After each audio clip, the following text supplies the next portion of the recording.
Good evening, ladies and gentlemen. Welcome back to the Buccaneers podcast. I'm your host, Tampa Tricky Tones.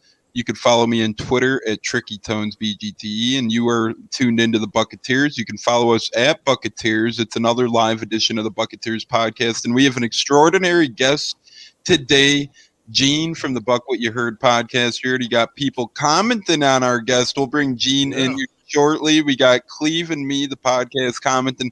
Finally, The Rock, Gene is back home. So Cleve and me loves the host, Gene. We love having co-host guest Gene on as well. We'll bring him in here shortly. But first, as always, we got the crew joining us. We got Stunna, Cody G, Bucko the Bruce. A-Cat's out of the building, sadly.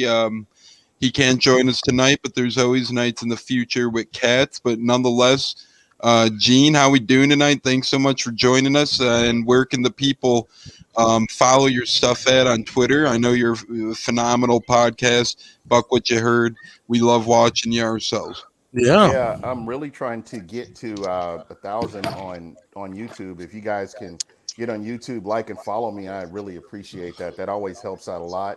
My show is very fan-centric. I want to make sure that I'm reaching out to the fans and getting them involved. So you guys are always appreciated. And, if you want to come on, let me know. I have been known to put the link in the chat so people can come on as well, because I do believe that right now we're at a place where the fans' voices aren't heard like they really should be. So I want to see if I can change that in some way. Absolutely, Gene. And you know what? I'm going to like and follow on the YouTube, but you know what? You got to follow me back on Twitter first. Damn you. I'm upset. I ain't following you, ain't I? No, sir. No, I was upset. I was offended. I cried a little bit in my beer. I had some wings and some beer, and I cried a little bit. That's it. He's not following me back. No, you're really not. But I'm just joking. No, I'm about to fix that right now. But the BucWhatYaHeard pod, yourself, Ken Barrett's a good friend of the program here. We love your content. Glad you could join us here, man. Let's get it going. Let's stop all the beefing on Twitter and talking about Jameis Winston, and let's talk about the Bucs. Let's go. Yeah, for real. Yeah, there's all about too much. If I can address that. Correct. Go ahead, Gene. Absolutely. We love to hear it, man. Come on. Jameis Winston has broken records with the Tampa Bay Buccaneers, all-time records that will never be duplicated for a long time. We know the history of the quarterback situation in Tampa. We're blessed to have the quarterback that we have, but what Jameis Winston did, it's going to take a long time to break those records. We can appreciate what he did in Tampa, but at the same time, he's playing for the New Orleans Saints, and I got no love for the New Orleans Saints. He's dead to so me, we'll bro. just leave it. We'll just kind of leave it there. Appreciate what he did for the Buccaneers, but at the same time, he's playing for another team. And it's a team that I genuinely don't care about. That I hate. No, I loathe. They weren't even our rival in the mid-'90s. They were in the NFC West. But I have a lot of family from South Mississippi, things of that nature.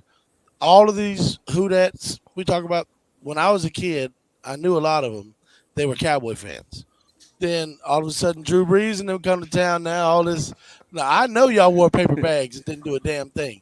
I know y'all weren't here at the origination of Twitter. So either way, Jameis for me. We talk about Aaron Brooks. You ask somebody who is Aaron Brooks, they don't know who you're talking about. And he beat our ass twice when we won the Super Bowl. They've always been a thorn in our side, always. Even when we only played them once every 3 or 4 years. But Jameis, I'm the only Seminole on the crew. So Jameis bringing me a natty in 2013, and as much as I rode for that guy, once he put on that shit in gold over there and said, "Who that?" and I'm gonna beat the Bucs twice for the rest of my life, he was dead to me. He died instantly that moment, and I don't know why that's so hard. It's such an inconceivable thought, but that's the last I want to talk about. You could appreciate what he did for the Bucs, but who cares what he does for New Orleans? Correct. I think everyone's been exactly right on all accounts. I mean, I'm pretty sure that everyone, a lot of ups and downs with Jameis here, but a lot of ups for sure, as Gene pointed out, a lot of records that'll never be broken, and now he's on the Saints. So to me, it's kind of one of those things where I just pay attention to the Bucs. I don't even pay attention to what the hell's going on with other teams. When we play the Saints, I'll be paying attention that week because we play these damn bastards, and then we play. Yeah, Halloween night, or Halloween afternoon. It is Halloween 3:00, 3:25, something like that.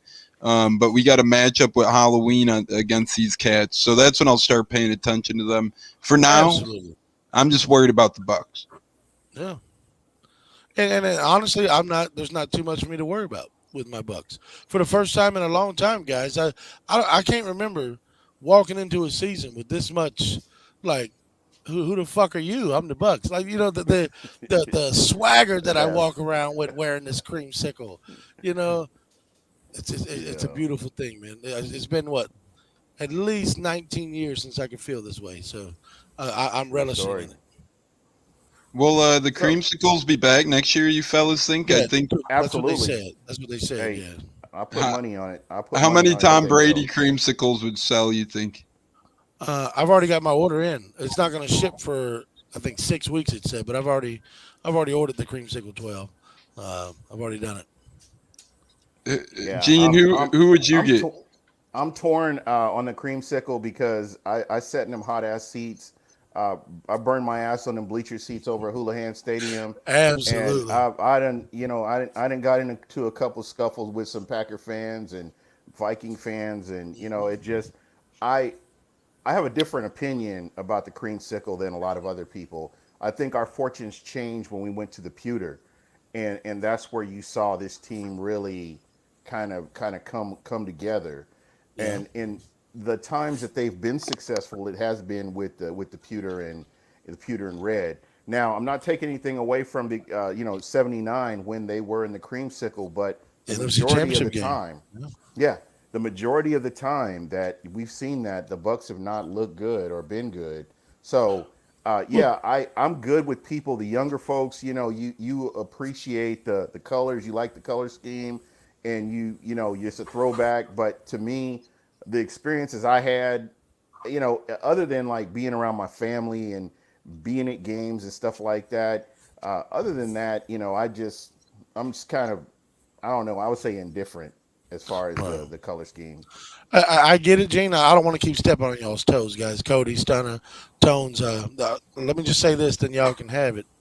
I grew up in the Bucks games, and that was the highlight of my week was going to watch us lose 9-6. You know what I'm Yeah, saying? Yeah, we sucked. yeah, We were awful.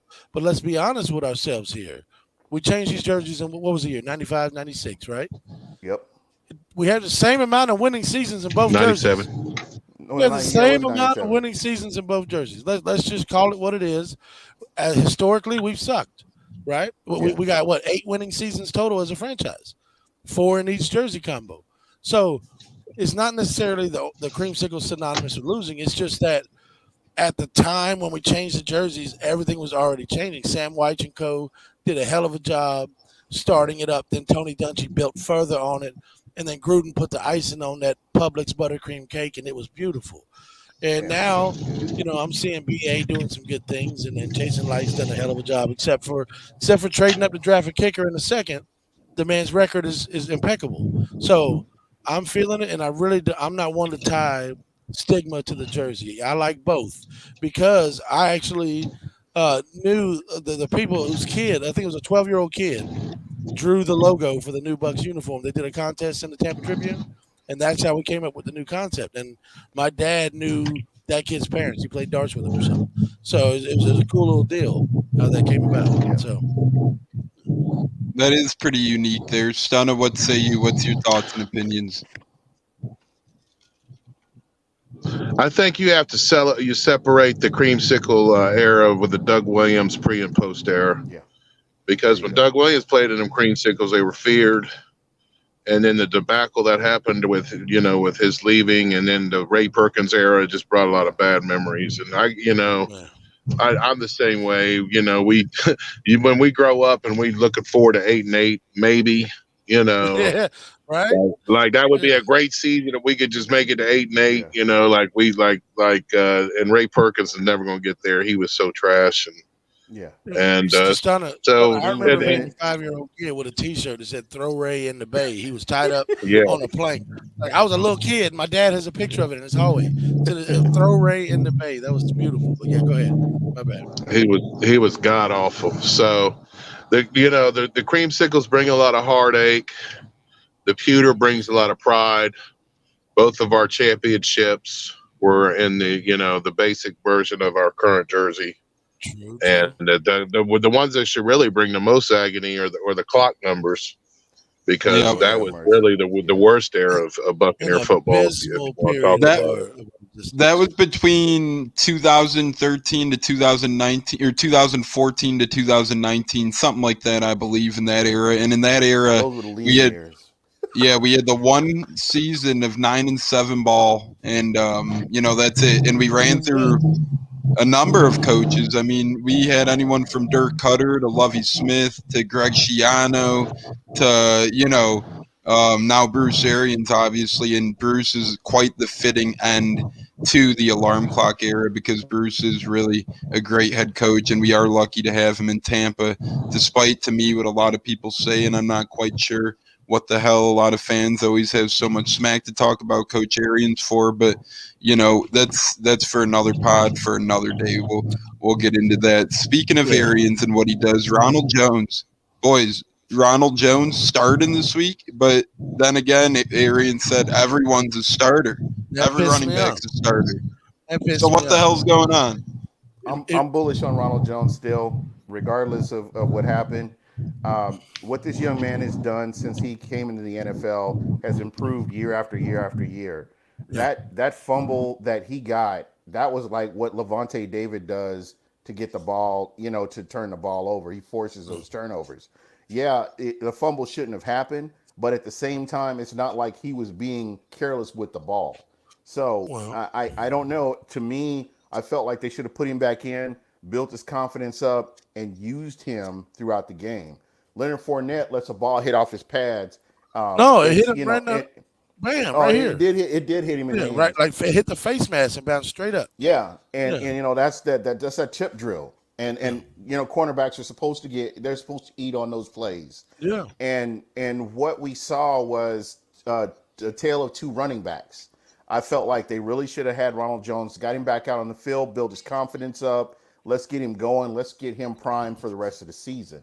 Now, the fact that they're bringing him in as the starter this week, I think he's going to be motivated to do some things.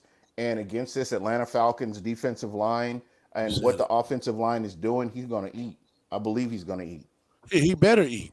And I like what you said about how he should have been put back in. He should not have been doomed for that, because D-Law did make a hell of a punch, did make a hell of a play. But however, my issue with it was where it happened, which is right at the line of scrimmage. That ball needs to be Tiki Barber, high and tight. That never happens. He had it down here at his hip and was able to have it punched out. When you're hitting them trenches and hitting that gap, you got to keep that ball high and tight. And he was careless in that regard. However, I don't think that was a dooming play, because I think D-Law made a hell of a play. He decided, I'm not even going to try to tackle him. I'm going for this football. And we've seen guys like Peanut Tillman make a whole career off of just that play. Levante David, that's his calling card. Right. And to Gene's point, real quick before we let Stunna jump into Gene's point, Leonard Fournette just had just as bad as a turnover causer, and then obviously it was the very next play, wasn't it? Right. I'm not next offensive play. Yeah, I'm not in favor for benching anyone to start with. Let me get that clear. I'm not saying bench Fournette after that. I'm saying you let Rojo keep playing, as you guys are saying. Rojo played very well after fumble last year in Carolina. And also, Chris Godwin had a very bad fumble. Then he showed what he could do. He came back later in the game and helped us win the game. Why wouldn't Ronald Jones help us win the game after his fumble? He's capable of doing that. Chris Godwin's capable of doing that. Ronald Jones is a good talent.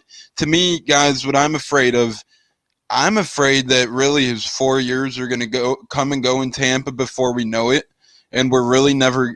I hope I'm wrong, but we better start utilizing this kid before he goes somewhere next year, and then he's going to pop off, and we never really seen the true Ronald Jones in Tampa. Now, let me ask you this, Tones, because that's a good point, because both he and Leonard are in the final years of their deal with us. Now, are we going to have on Twitter, if Ronald Jones goes to, say, New Orleans, are they going to be saying what this? Never mind. I was just trying to be funny. But no, let's be honest. Let's be honest with ourselves right here. For what Ronald Jones gives to the table with his home run ability, with his quick burst, he, in my opinion, for this offense is a better running back than Leonard Fournette. 100%. However, because of that playoff run Lenny had, you give him that nod where he's able to make that mistake that he made and not get punished. Whereas Rojo, missed games because of COVID, toe injury, whatever he had, missed games here and there. He didn't do what Lenny did. So he's like, Bruce Arians got to make that coaching stigma that I hate so much, that that like Herman Boone, you don't fumble my football. That whole holier than thou attitude. I don't like it. I don't think you treat grown men that way. I don't think it's conducive for a good environment for the team. You say he didn't handle it mentally, but I think as a coach, you didn't handle it mentally correct. Yeah, you acted too harshly. Your job is to calm him down and get him ready to go back in. So that's where I fought BA. He talks too much. He's too, like almost like the cool uncle that spanks you at a barbecue. You ain't supposed to do that, bro. You're supposed to let me slide and stick me a beer. What are you doing? So that's where I'm at with it. I think Rojo's the most talented running back we have. If we don't use him now, we'll never know what he was because we won't re-sign him if we don't see something from him. So I'm with you there, Tones. He has 1,000-yard potential every year. I mean, I love the guy. How close was he? He was like 30 or 40 yards off of 1,000 yards last year, right? And that's a missing some games. He had a quad injury and he had COVID. And yeah, go ahead, Gene. No, he had a quad injury and he had COVID and I think he had a finger injury or something like that, and he was still almost at 1,000 yards. My point is this: you know what you have with him. You know that his hands aren't right. As far as catching the ball, don't throw the ball. You can run him, and still you got an offensive line. You can open up holes and still utilize him. He doesn't have to be part of the pass. I mean, I understand that's what this offense sometimes is predicated on. But at the same time, if you got a violent runner like Ronald Jones, a guy that can hit the hole, he can move the sticks every time he touches the ball. Absolutely. I mean, you got to use him into his strengths. And I just have not really seen, either coaches, whether it was Dirk Cutter or, Bruce Arians, really use him to his full potential as far as his strengths. Right. And the thing was, coming out, he came from that USC offense, which was totally unrealistic to NFL style of play. He didn't know how to pass block, all that. But I've seen him each year for 3 years get better at the pass pro. So he can pass block. He can jump up there, fill a gap, stop a blitzer. He can do that. Catching, no. He's not a natural pass catcher. It looks like it's forced. But that's why you got Gio Bernard. And Gene and Tones, hear me out on this, because I got absolutely destroyed by some Bucs friends of mine. Because I posed an idea. Our draft pick is going to be so low that no one wants a draft pick for a corner, and our depth at corner is so bad. I sat here and I posed the idea. Said, hey, man, Rojo's really a better running back, and we got Gio to catch the ball. What if we traded Leonard Fournette with all these running backs that are getting hurt and all these problems at running back that teams are having? What if we traded Lenny to a team for a corner? What would you think about that? Oh, I got shitted on. Talking about I don't know football. This time I said, the thing is, I wonder what y'all think about that.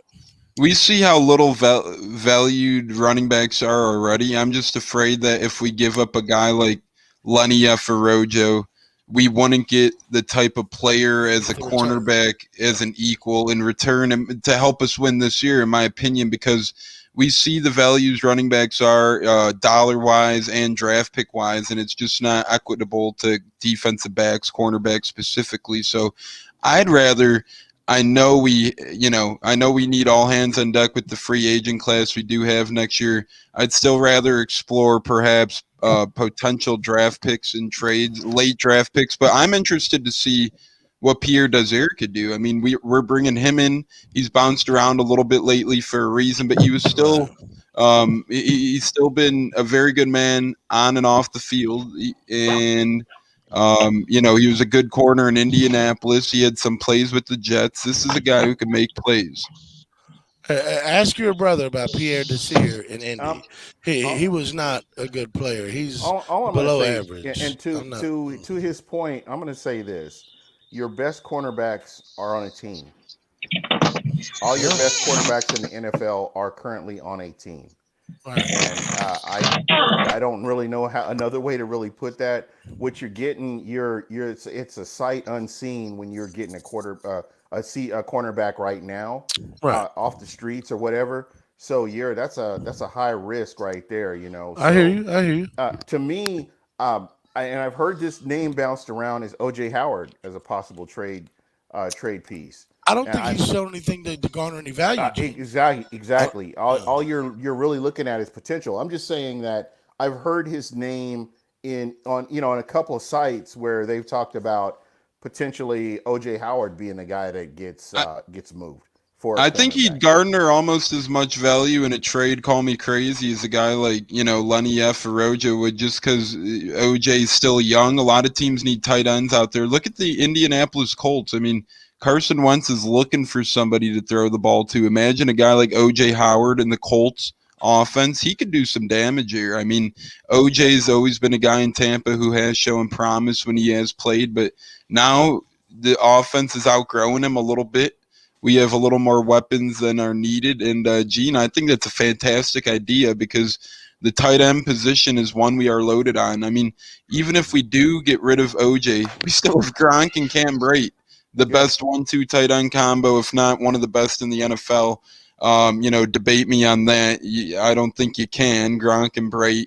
Gronk last year at this time could barely move. Gronk this year at this time, he could be a Pro Bowler this year. And then Cam Brate. He is a problem. He's a genuine problem for defensive coordinators. Yeah. He's a matchup nightmare. They have so much to worry about at wide receiver. And then what do you do with Gronk? It's like you got to worry about Mike. You got to worry about Godwin. You got to worry about AB. And then it's like, oh, man, there's still Rob Gronkowski. What do you even do at that point? And think about this. Rob Gronkowski, you look at his technique. He could, if you put a couple more pounds on him, he could be an offensive lineman the way he blocks. And I think a lot of the success that Tristan Wirfs had, you can attribute to what Rob Gronkowski helped him with, and particularly helping him in protection as well. The same with Donovan too, though. Like specifically the Washington playoff game. Yes, we were crashing Donovan down to crash down on DeAndre Payne and those boys. Yes. Gronk was 1-on-1 with Chase Young at least 5 plays and stoned his ass, and I was so ungodly impressed. And now stood him up like a bad date. I know it's only one game. Against a terrible pass coverage team. But when I saw Gronk out there running, and he looked 4 years ago, Gronk, Antonio Brown looked 4 years ago, Antonio Brown.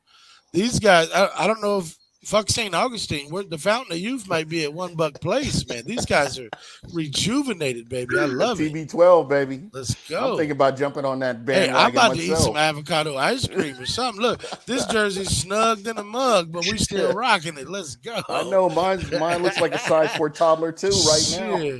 I might give this to matter of fact, Tones, if we win another Super Bowl, I'm sending you this game worn all stock that I rock for the show. Shit.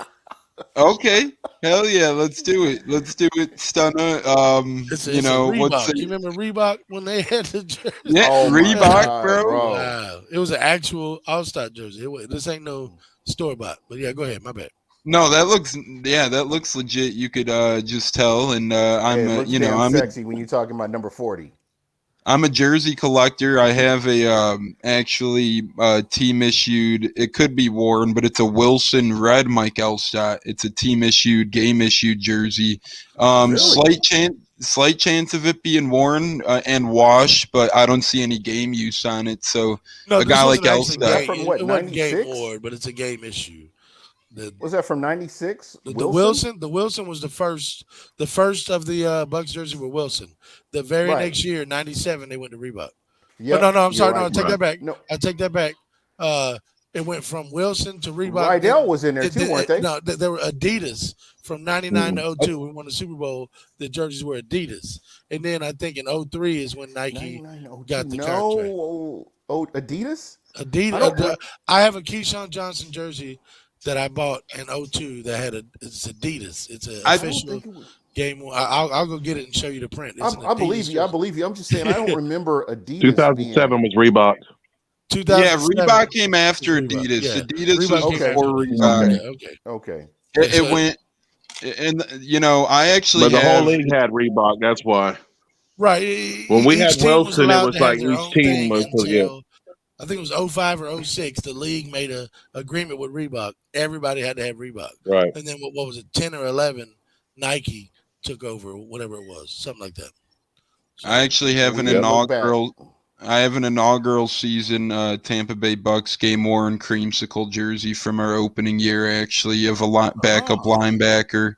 The thing's beat up. It's got several repairs on it. It's it's crazy. Like the jerseys don't even have logos on them back then. The holes are so big it looks like a practice mesh jersey out there. So the development of jerseys, old tearaway jerseys. Yep, correct. Tearaways. The jersey development's wild, man. Last year Bucks jerseys really. Before we move on here, and my memorabilia side of me is taking over here, but not a lot of. I love it. Not a lot of 2020 Bucks jerseys hit the market. NFL auctions didn't really have a lot. Usually the Bucks, if they play in London, all those jerseys will get auctioned on NFL auctions. So those were available heavily in the alarm clock era and a little bit before and so forth. But last year, no NFL auction 2020 jerseys. The only 2020 jerseys that I know were available, Antonio Brown sold all of his jerseys. His pewter jersey sold for over $6,000 on eBay. Wow. My man's got a lot of legal trouble he's got to take care of. I have a pair of his cleats I bought. I have a pair of his cleats I bought right out. Doesn't matter. Hey, dude. I'm telling you right now, this is when he was in Pittsburgh. That man has the best feet I've ever seen. I don't know, his route running, his best routes. Marvin Harrison was my favorite before him. This dude make Marvin Harrison look like Michael Clayton. Okay, the man's footwork. His route running is impeccable. It's and somebody that turned me on. Shout out to Michael Clayton, the stone-handed devil from. The first year he wasn't, but I'm saying after his first year. But Michael Clayton really turned me on to watching route running. Yeah, he's like he told me personally, you're looking at the wrong thing. Yeah, look at the feet. Like, oh. He's like, you need to look at the feet. You need to look at the route. And Michael Clayton and Steve White both said you need to stop looking at plays on the ball, look at plays away from the ball. This was back in around 2010, 2009, 2010. Shout out to Steve White, 94. Such a knowledgeable guy. Yeah, he was such a fucking asshole on Twitter, though. Dude. He was such a dick. I love it, too. All about the villain. I love it, too. All about the villain. He was so mean to motherfuckers on the Twitter, dude. Like, why you gotta be But you know what? If you come at him right, he's a good person. Yeah, if you come at him right, I never had a problem with him. People coming at him sideways, you get what's coming to you. Absolutely. But he taught me that, and I've always tried to explain to people: if you go out and you get all 22, don't look at the ball. Look at the play, everything surrounding the ball, where the ball is. Look at everything surrounding that to get an idea of how this play is developing. Who's here, and who's on this player, or vice versa. You look at the matchups. You don't just look at where the ball's going because you're missing out on so much. Yeah, and for those of you that don't subscribe to NFL Replay.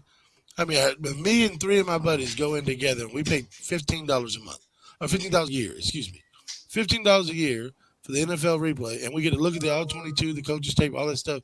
We're not talking YouTube highlights. When you want to really break down ball and look 100. At film, get access to this NFL Replay program. You can watch any game from any point in history, all 22 footage, and you can really see what we're looking at and know where the deficiencies on your team are, which is why 100. I said right here in this room that I wasn't upset about S&B going down until I looked at the all-22 from the Dallas game, just from a buddy of mine, because the NFL Replay is fucking up. Anyway, a buddy of mine sent me some clips. Then I saw Ross Cockrell, and my God, he was worse. So we're in trouble, and I'm sorry, S&B, for what I said, and please come back, because Ross Cockrell. Yeah, S&B's legit. It's not. No, S&B is not legit, but Cockrell's worse. He's worse. I'm going to say this. He's a legit second corner. I'm going to say this right here, and I could be wrong, guys, but this is week 1. To me, this is week 4 of the preseason. Overreaction week. But this is the game that counts. This actually counts for something. So when we're looking at this game, I know a lot of people are like, "Oh man, the Bucs did this, the Bucs did this." A lot of the problems, deficiencies that you talk about with the Bucs are coachable. These guys have the physical tools to do what they need to do. Right. Yeah. But at the end of the day, This is week one. This is the first 4 quarters that you've seen from your championship Super Bowl Bucks since February. First 4 quarters. I mean, you can look at camp, you can look at the preseason, 3 games. You got like 2.5 quarters out of the Bucks in preseason. That's the most you saw from those starters. Right, This was the first full game that you've seen from them. And I think with Tom Brady, we're very blessed to have Tom Brady, the consummate professional. I think we're going to clean up on penalties. I think you're going to clean up on turnovers. I think people will be held accountable, and you're going to see a better product moving forward. I just think this was a game right here that you could evaluate. You could evaluate what the Tampa Bay Buccaneers have, and you take away the good points, the bad points. Yeah, we can coach that up. We can fix that. But so to me, I see a lot of folks that were jumping out the window and talking about, well, this team is trash. They're not going to do this. I can't believe you brought everybody back there. This is week one. Week one, and I know that a lot of people are looking at all the bad things, but again, these are all things that are coachable. And I'm very comfortable with the coaching staff that Bruce Arians has to get these guys up to speed and get them in sync a little bit faster than what we've seen. So to me, my expectations right now are week two. I expect to see a totally different team coming out on the field, warming up for that Rams game next week or week after next. Go ahead, Tom, because I want to expound on what he's saying, but I'm going to let you go ahead and take it first. Just to attest to that real quick before we let Bucko and Stunna elaborate more on what Gene said. Jaguars were 1-0 last year. They beat a playoff team week one last year. They beat the Colts, right? Everyone was like, Then they were up on the Steelers at halftime of week two, another playoff team. So the Jaguars played 6 quarters of great football, and they ended up with the number 1 pick of the entire draft. It quit overreacting over week one. A lot of people on here are freaking out about week one, and I've been there, done that before. We've mentioned it briefly tonight. Both of our Super Bowl seasons, we've lost week one to the Saints each season, started 0-1 in each of those, and yeah. Well, not true. Not when we won the Super Bowl in 2002, we beat Philly week one in Philly in their new stadium in Lincoln Financial, beat the shit out of them. So that's not true. But secondly, 2003. Yeah, 2003. Thank you, Stunner. But he's talking about 2002. I'm talking about 2002 when we lost to the Saints. Oh, you're talking about when we started. 2003. Talking about 2002. Oh, I thought you said after we. Never mind. We got a block punt. Remember the block punt against the Saints? We lost week one. Right. We lost week one against the Saints in both Super Bowl 20 seasons. to 22. At the start of the Super Bowl season. Okay. I thought you were saying week one after. All right. Shut up, Kevin. I feel you. My bad. But I wanted to expound on what you were saying in regards to the mistakes, the turnovers, and also regarding our secondary. We are not going to see a wide receiver core like that again, probably for the rest of the season. Now, granted, we got lucky when Michael Gallup went down. Be honest, Michael Gallup was toe tapping our ass to death. On third down, he was making catches that most receivers don't make. But that wide receiver core, that group, and that fucking Ezekiel Elliott with his incredible pass protection, he literally, if you ever want to teach a running back how to pass block, let him watch tape of nothing but Ezekiel Elliott. He was stonewalling Devin White and Levante David all night. It was actually incredible to watch. I got to tip my cap to that young man. He couldn't run the ball worth for shit, but what he did in pass pro set up a lot of what they did offensively. And again, I want to say we are not going to face that caliber of wide receiver again. So I know we're not going to give up 400 yards passing. I know we're not going to do what we did, but I have a large problem with us facing a team defensively as bad as what we face and having 11 penalties, 106 yards, 6 penalties created for the offense by way of first down, 4 turnovers. You're not going to beat most teams, even an Atlanta Falcon team, playing that shittily. And if you got a guy like Gene was hinting to, shout to Tom, keeping it all together, we got Tom, Levante, and that leadership we got, and we're still playing like it's 2011 with those penalties and those turnovers. We can't have that, guys. That we lost this game in Chicago last year. It's playing the exact same way. This game we won it.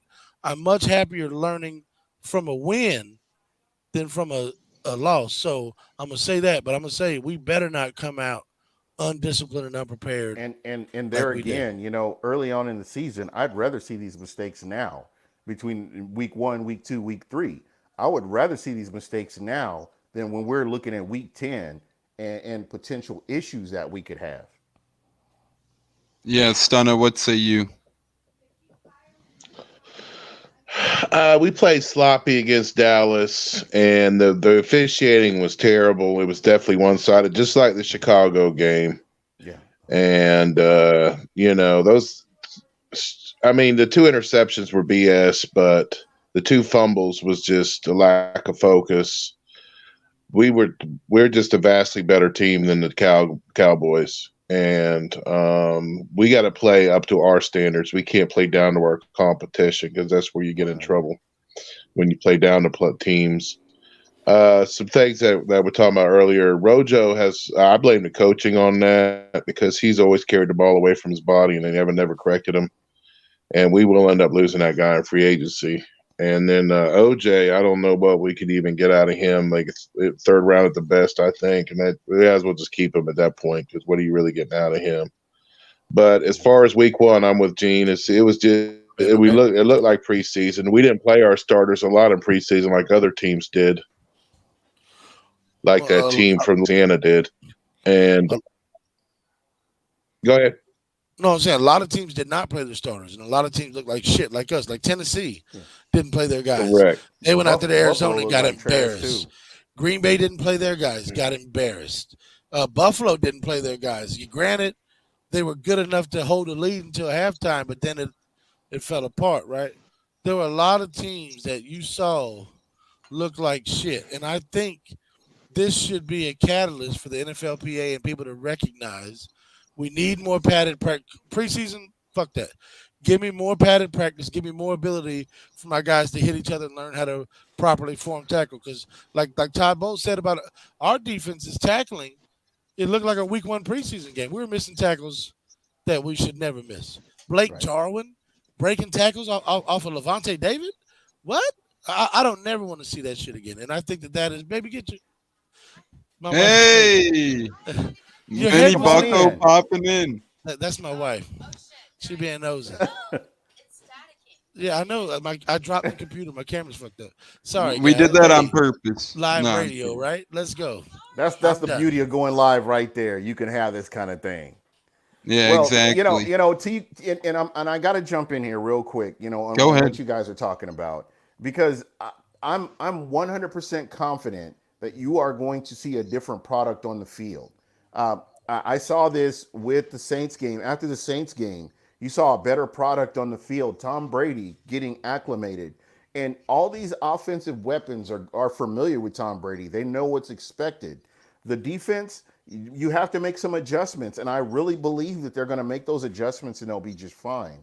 I think that, as I said, overreaction Monday, overreaction Thursday or whatever, Tampa, that Tampa Bay Buccaneers team, that I expected to see that. Those were like my expectations. I expected to see hiccups here and there because we're Bucs fans, lifelong Bucs fans. We've seen this in the past. Ain't nothing changed. The Bucs have always started out slow, but when they pick it up, they pick it up.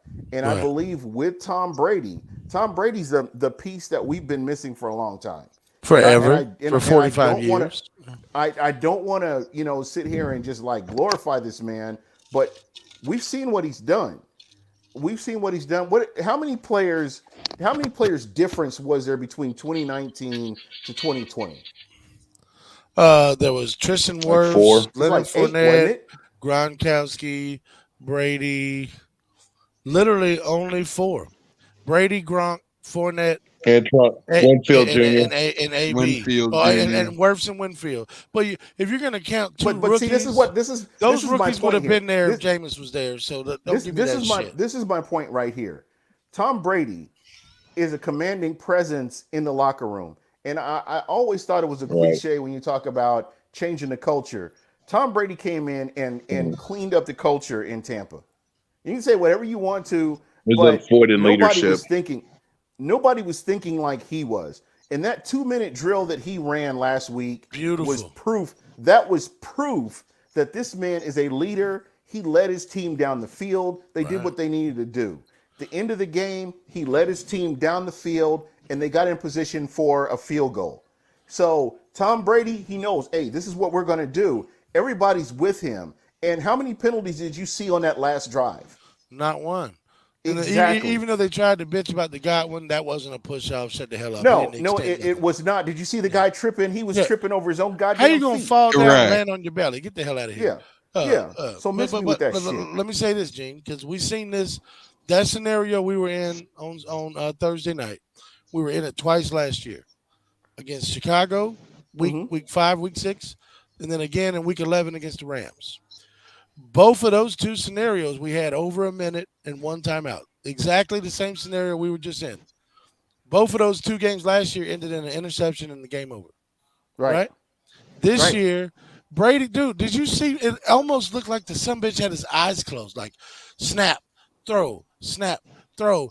Byron Leftwich called a play. Nah, fuck that. I got you. Yeah. Snap. Sit your ass down and let me do the work here. That shit was so, and it's guys like Scott Nolan, shout out to Scott Nolan on Twitter, my guy. Guys like these Patriots fans for 20 years that got to have this every weekend. Every weekend. Fuck you for that. Yeah. And thank you at the same time. And fellas, real quick here, we're gonna dip and extend this a little longer. We were supposed to cut at top of the hour, but we will run till 7:15. We're gonna extend 15 more minutes after the Buccaneers. Baby. It is great conversations going on here. We got Gene from BucWhatYaHeard.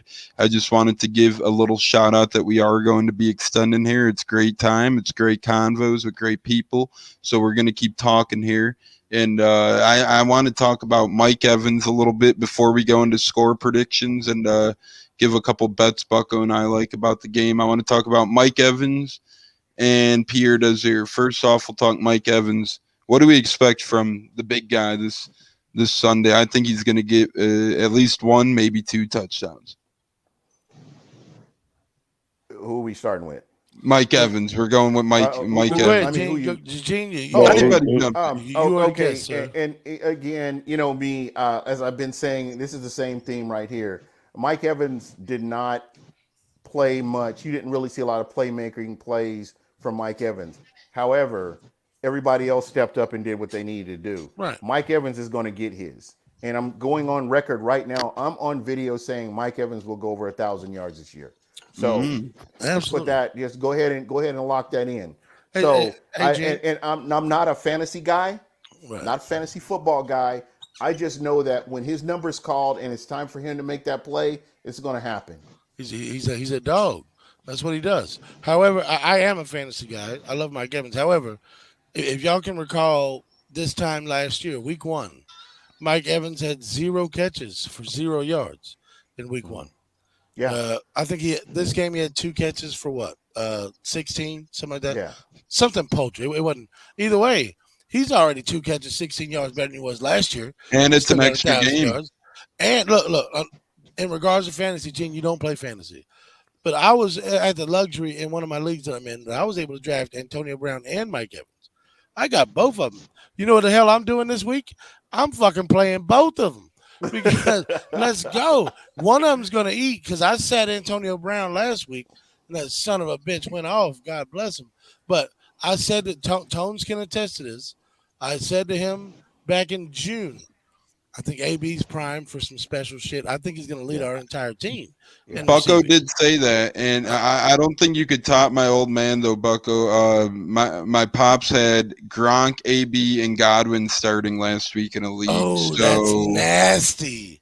And check this out. Mike Evans, 6 targets, 3 receptions for 24 yards. 24. I'm good with that. Yeah. I'm good with that. And Mike Evans don't give a shit because we got the dub because he's a great teammate and a great human. And again, before we leave out of here, I want to apologize for my camera. I dropped my laptop and it's fucking doing this weird shit. So it makes me look better, I guess. So, we have a 17th game too, so that's an extra game for Evans pretty much to get to that 1,000-yard mark. So week 1 was a freebie. Stunna, what say you on Mike Evans? I expect Mike Evans to break 100 yards receiving this weekend. There ain't nothing wrong with Mike Evans. I mean, these haters don't know football. First of all, AB went off in that game against Dallas. So why the fuck would you not go to him? Excuse my language. Also, we had the game. We were about to take the momentum and rout the Cowboys before Rojo fumbled the ball. So the we Rojo and pretty Lenny much fumble, had them locked in. Correct. Well, yeah. Well, Lenny calls the interception, and then we couldn't get them off the field because the referees were in the back pocket. So we would have gotten them off the field if we wouldn't have turned the ball over. Mike Evans would have had his yards last week. And why throw to Mike Evans when AB is running wide open? Mike Evans is going to get a ton of yards. I'm with Gene. Mike Evans is going to break 1,000 this year as well. And another thing I want to say about that's a good point, Stunner, way to roll. But Trayvon Diggs is Dallas' best corner. And that's a young, up-and-coming guy. He played a hell of a game. He jumped up and knocked a couple of balls that most guys don't jump up and tip that would have been big completions for Mike Evans. One in particular, I can remember it being there on that drive where we fumbled with Chris Godwin. But that would have been a 40, 50-yard reception because there was nobody behind Mike Evans. And he jumps up and just barely gets a finger on it, and it hits Evans in the bottom of his hand, and it drops. That guy, Trayvon Diggs, played a hell of a game, and they were bracket. If you're going to bracket cover Mike Evans and you're going to leave us Gronk, AB, and Godwin one-on-one, God bless you. Do that every game. I don't think Mike Evans gives a shit. If he gets the second ring on his hand, he'll have 300 yards receiving and wouldn't care. He got his money.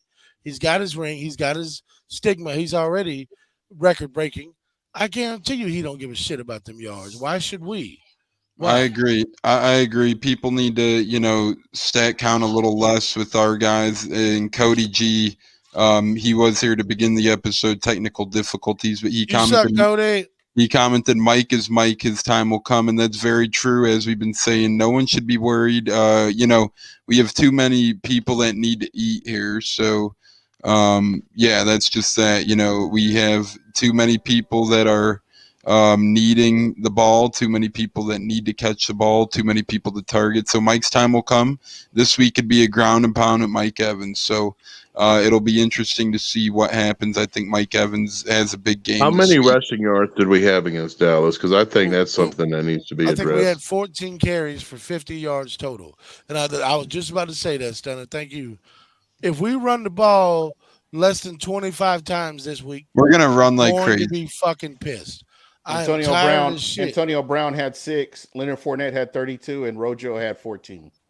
AB's is, he rushes like once a game, low key. He always has like a carry, at least one AB, and it's always for at least 5 or plus yards, I will say. And it used to be Godwin, because ever since the bend around under Dirk Cutter, what it really is, or it wasn't Dirk Cutter, forgive me. Was it Raheem Morris? What it really has been? Who was the coach with Regis? Yeah, Raheem Morris. That was Raheem Morris. The bend around, that shit used to piss me off. But since we got Godwin, and now last year and a little bit this year so far, seeing AB running that thing, I get it. I like it. But that bend around used to make me mad because we ran it like 6 times a game, and it pissed me off so much. Yeah. I hate it. Real quick, what thoughts on Pierre Desir? Will he be impactful at all this season, or is he just a body right now to get us through injury? I fucking hope not. Body. He's a camp body. Again, you're just hoping that you can bandage some stuff together to get through this until you can get your injured player back. Tones, ask your brother about Pierre Desir.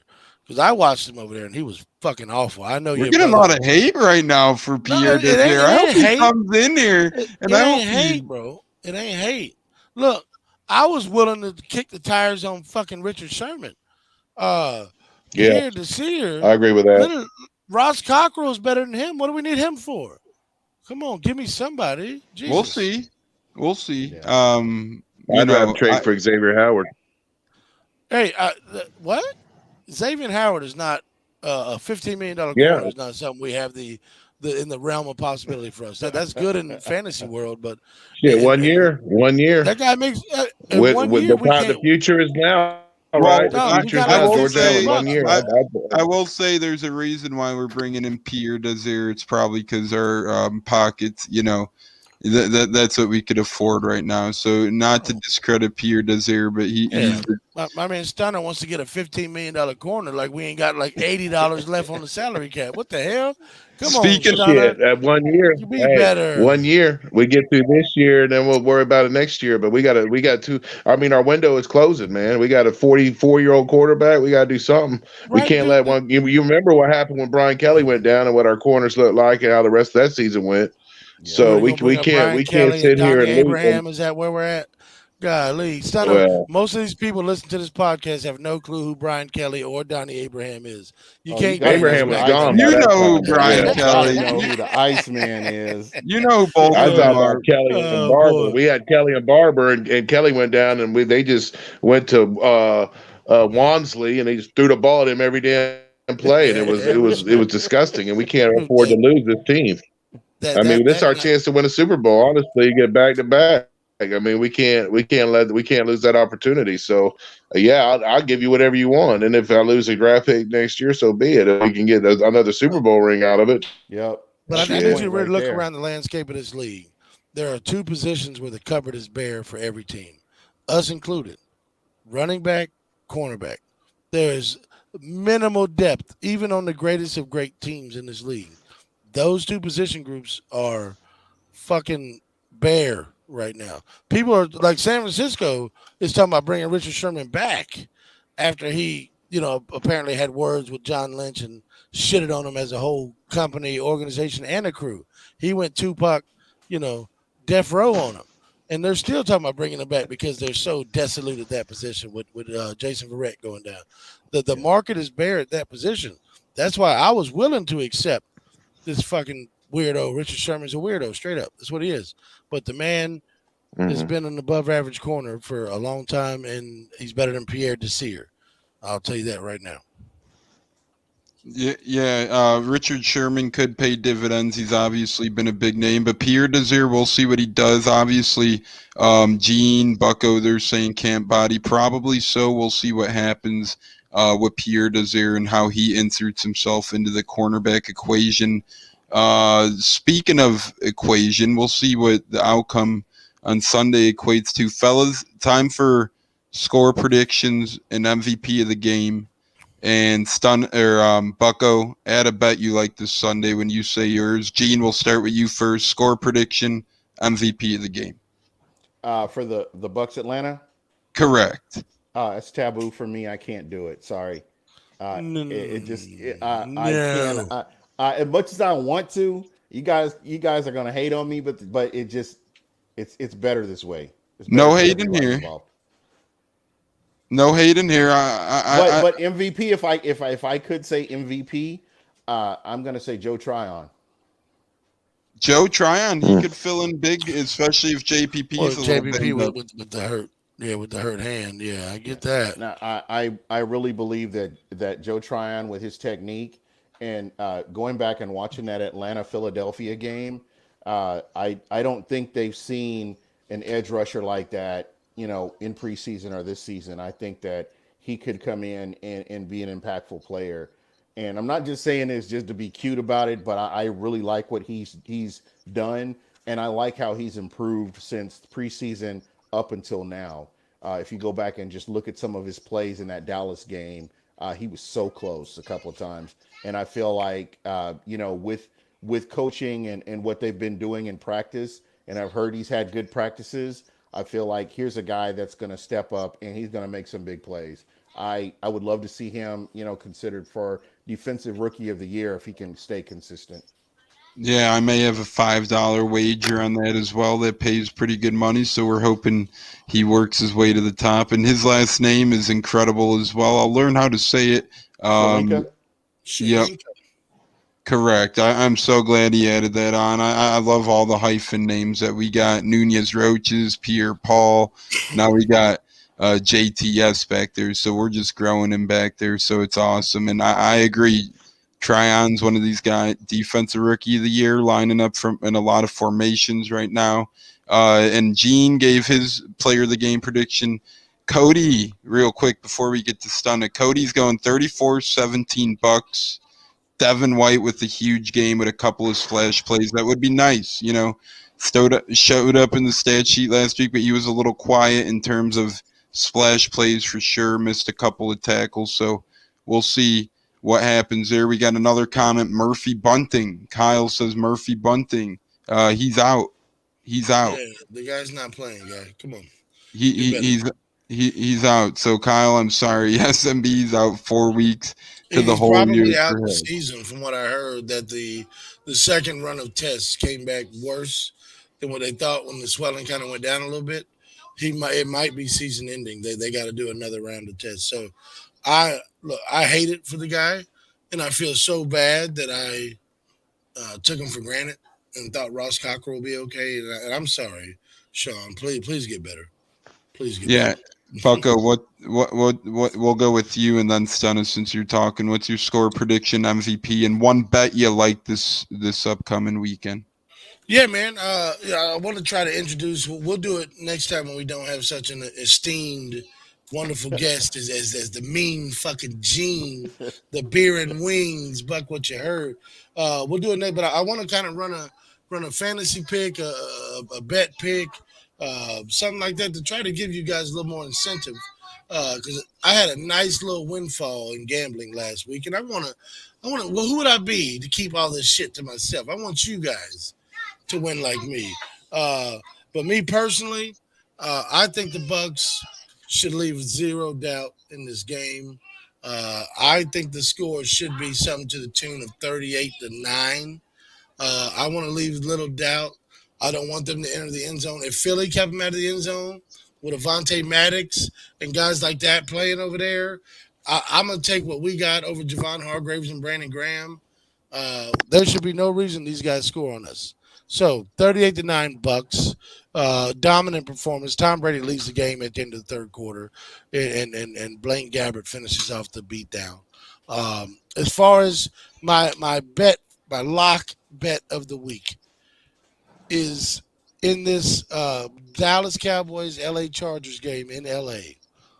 Bet the over with everything you have in you. If you have the ability to do prop bets, if you have the ability to play daily fantasy football, get both Dak Prescott and Justin Herbert on the same team. If you do the super flex on DraftKings, this game will probably have 1,000 passing yards combined, and buku scores, because neither one of them can really stop the pass. Both offenses are explosive. I love Justin Herbert a lot. I really think this game is like a 45-42 football game. It's going to be one for the ages. Bet the money heavy on the over Chargers and Cowboys on Sunday. Let's go. Yes, you guys heard it there first. Win your money, and if you lose it, we'll give you his Twitter later so you can. Yeah, hey, at Bucko Bruce 83. If you lose, you know what I'm gonna tell you. Like Bricktop told you, if I throw a dog a bone, I don't want to know if it tastes good or not. Just chew it and shut the fuck up. Let's go. Stunna, what's your score prediction and MVP? Then I'll round out with mine. Score prediction is 44-24. MVP is Jordan Whitehead, and my betting this weekend is KC over Baltimore. I forgot to give my MVP. My MVP is Ronald Jones. Sorry. Ronald Jones, and then who'd you say, Stunna? Jordan Whitehead. Everyone knows my two favorite Bucs is Jordan Whitehead and Carlton Davis. So we got Jordan Whitehead, we got Ronald Jones, we got Devin White, and then Gene. Who'd you roll with? You said the rookie JTS, correct? So we got correct. We got a good little plethora right now. I can't ruin the good streak right here. And Stunna's taking the Chiefs if he's a betting man this weekend as well. I'm predicting a nice score for the Bucs. I'm predicting 34-17 victory. I think we double them up. I think Atlanta gets a late cheesy touchdown. They'll probably get one rail touchdown, then a backdoor late cheesy touchdown. I think the Bucs score a couple on the ground. I think Mike Evans gets in there as well. So I'm thinking I'm going with Mike Evans as the player of the game. I think he's going to break out this game. I think he's going to have a big game. We've been talking about it. There's no reason to freak out. Even if he's slow this game, it is what it is. He'll get back there eventually. But I do think he's going to have a big game this week. And if I'm a betting man this week, which I might or might not be, some people might look at me crazy. I'm going the Colts plus 3.5 at home. I bet you that number rises a little bit. A lot of the people are high on the Rams right now. I could see that number creeping up till 4.5. Go get Indy at home. They're going to look a lot better this week. I don't like the Rams. The Rams are hot. They were good last week. We'll see what they do on the road this week, boys. Kyle, before we head real quick, I didn't get to really throw one in there, but absolutely, I got Buffalo over Miami. Watch it real close. Buffalo over Miami. I like that one, Gene. I like the Bills this week. Bills lost to. They were up at halftime last week on Pittsburgh, and then this week, didn't go. This week, I think they're gonna just come out beating Miami. Miami won a close one last week. They could really lose this week at home, and Buffalo is one of those teams who I think a lot of people have picking for the Super Bowl as well. And that rivalry, I didn't realize how nasty that rivalry was. I actually had somebody on from the Bills Mafia on my show, and everybody in the chat was from Miami. It was Miami and Buffalo, and it was like the Civil War out there where they were going back and forth. So I didn't realize what kind of rivalry they had. With Tom Brady gone, I think it's kind of escalated to Buffalo and Miami as the two teams that are looking to win that division. And just watching that game, just objectively watching that game, sitting back and looking, I think Buffalo has a great opportunity to come in and beat a Miami team that may be looking past them. I agree. I think Miami, they're a little hot on the win last week, so they're a little over cocky perhaps this week. I think that's a great way to put it for sure, Gene. That's how I view it. So I agree with Buffalo. I think Stunna could be onto something with Kansas City. We play Buffalo this year too, so tell your buddy from the Bills Mafia that they get them swords ready to get we're going to be Beefalo that night. Yeah, we are. Yeah, somebody's going through a table. Somebody's going through. We're gonna fire the cannons. Don't matter. We're gonna fire the cannons on their butt. And then somebody's going through a table. Trust me. Hey, you know how the Bill Mafia try to do things. Yeah, I got a buddy in Bills Mafia. They're wild. He'll be at the game this weekend as he lives in the Miami area. So I wonder if he'll bring a little bit of the Bills Mafia with them on the road. They go through burning tables. They hit each other with it's like a damn TLC match in the parking lot of those Buffalo Bills games. I really do think they're on a vengeance this week, though. I do think they're at the top of the division. Like Gene said, it's Miami and Buffalo now. Back in the day, it was New England, and way back in the day, it was them and the Jets. Now it's Buffalo, Miami's turn for now. So we'll see what's going on here around the NFL this week. And by the way, guys, before we have our last words and head out, Kyle wasn't saying Murphy Bunting for MVP. He was just talking about hyphens, I guess. So that's a good point. I was talking about the players with hyphens. He's talking about SMB. Stunna, any last words for the pods before this week, before Atlanta?